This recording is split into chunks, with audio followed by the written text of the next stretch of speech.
Go ahead, try it right now. Tickle yourself. Under the arms, ribs, foot, anywhere. Nothing, right? You just sat there poking yourself like a confused toddler and felt absolutely nothing. But the moment someone else does it, you're on the floor, wheezing, begging them to stop. So what's going on? Why does your own hand betray you like this? The answer lives in a part of your brain called the cerebellum. Sits at the back, looks a bit like a walnut that's had a rough day. Its main job? Coordinate your movements. Make sure when you reach for a cup, your hand goes to the cup and not your face. But here's the sneaky thing it also does. It predicts your own touch before it even happens. The spoiler analogy. Imagine watching a thriller, genuinely terrifying. Now imagine someone standing next to you, whispering every plot twist 1 second before it happens. The killer is behind the door. She's going to scream now. Ruined it, right? No surprise, no reaction. That's your cerebellum. Every single time you try to tickle yourself, it leans in and whispers, "You're about to touch your own ribs from the left with medium pressure in 3, 2, 1. And your body goes, "Oh, okay, totally normal, nothing to see here." Neuroscientist Sarah Jane Blakemore and her team at University College London looked at what happens inside the brain during self-touch versus someone else's touch.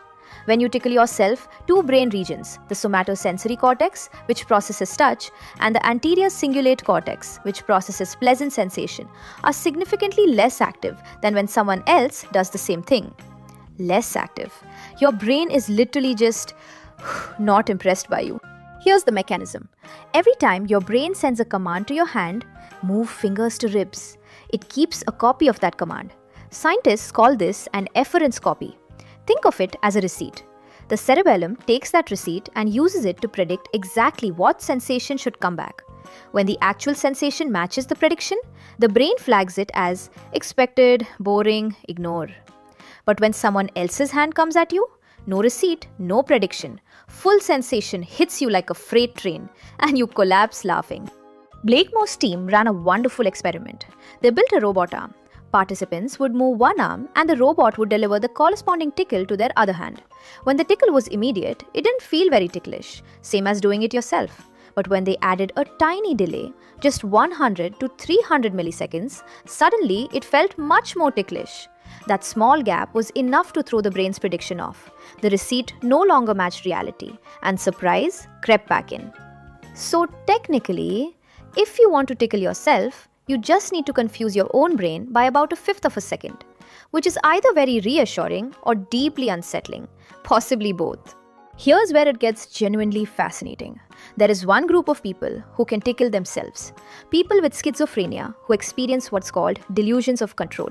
The feeling that their own movements are being controlled by an outside force. For these individuals, when they move their hand toward their body, the brain doesn't recognize it as their own movement. There's no efference copy filed, no prediction made.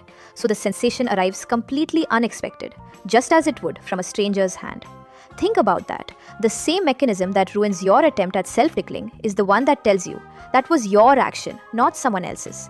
It is your brain maintaining your sense of self, your sense of authorship over your own body. A tickle isn't just a tickle, it's your brain checking its receipts. Bonus curiosity. Why does tickling exist in the first place? Scientists think it likely evolved as a bonding mechanism, particularly between parent and child. Babies as young as 6 months laugh from tickling before they even understand jokes. It's also thought to teach us to protect vulnerable spots, ribs, neck, underarms, in a low-stakes, playful way. In other words, your body laughs to survive and it only trusts someone else to teach it how to do that. Not you. You've been disqualified by your own brain. So next time you fail to tickle yourself, and you will fail, we all fail, remember, your cerebellum is not being rude. It's just doing its job, predicting your every move, cancelling out your own surprises, and quietly maintaining your grip on reality. The cost? You'll never win a tickle fight with yourself. The benefit? You know that your actions are yours. And that, weirdly, is a very important thing to know. If your brain just said, wait, that's actually interesting, hit subscribe, because every week on The Curious Why, we take one question your brain never thought to ask and find out the answer is way weirder than you expected. And if you have a question you want us to answer, drop it in the comments. Your curiosity might just become the next episode. That's The Curious Why. See you in the next one.